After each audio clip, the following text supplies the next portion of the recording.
Let's talk about the natural gas price cap, shall we? Because I pointed this out on the Twitter machine and LinkedIn this morning. The EU, in all of its infinite wisdom, is proposing capping natural gas, spot natural gas prices at 275 euros per megawatt hour, which is 120% higher than the current price of natural gas. Right. It's only hit that number 6 days. This is ridiculous.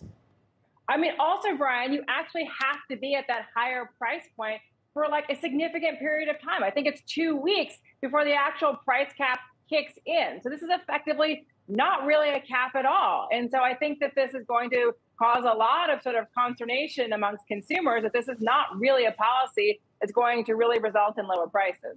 Yeah, and my less than stylish graphic, we just put that up. If we could put it back up for the viewer, because this is the one I posted. Literally, it's the market with the red line is where the price cap theoretically would be. And you can see, if the viewer can see that, they're like, well, how's that a price cap when you hit it once and that was an outlier event? I mean, it sounds like, at least from the natural gas perspective, and they may choose to go lower, it's kind of like they're just jawboning. And it kind of feels the same. Go ahead. Yeah. I mean, the question is it sort of performative or virtue signaling? Again, it doesn't look like in any way it's a measure that has significant teeth. And we can pivot to oil as well, because that's really the Russian revenue driver. And if you look at the price they're thinking about for oil price caps, it's essentially what Russia is getting now for prices. That's it. Right. And you're making, of course, this is why we have you on, because you always nail the exact point. And I want our listeners and viewers to understand what you're saying very clearly. We're talking about an oil price cap of $65 to $70 for Russia, and they're going to come out, politicians are going to come out and say, we're taking strong measures. That's what Russia is selling its oil for right now anyway.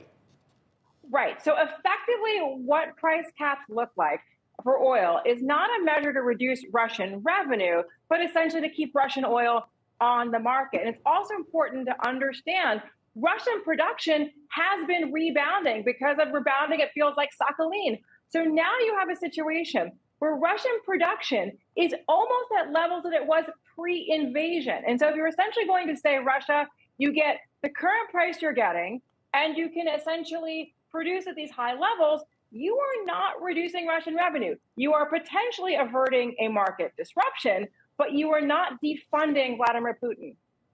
I want to be very clear on sort of it, because, by the way, Helima, even for me, who's sort of in the world a little more than the average Joe, it is confusing.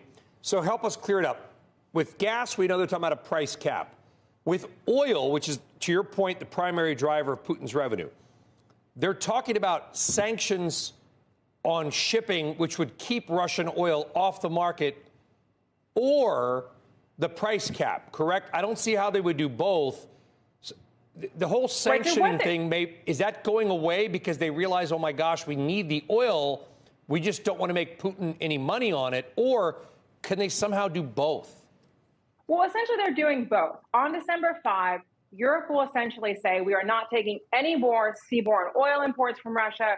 We're not taking pipeline imports to Germany and Poland. And in addition, there'll be no provision of Western services, shipping, insurance, trade finance to move Russian barrels anywhere else unless you can attest to the fact that you are paying at the cap or below. So what the price cap being set at 65 or 70 essentially means is that, you know what? Lloyd's of London can underwrite that cargo. A Greek flag tanker can move those barrels anywhere in the world. So essentially, the price cap becomes an offset mechanism to allow Russian barrels that weren't going to Europe to go into Asia and essentially avert a market disruption. That has been what the primary fear has been, is that we would lose millions of Russian barrels.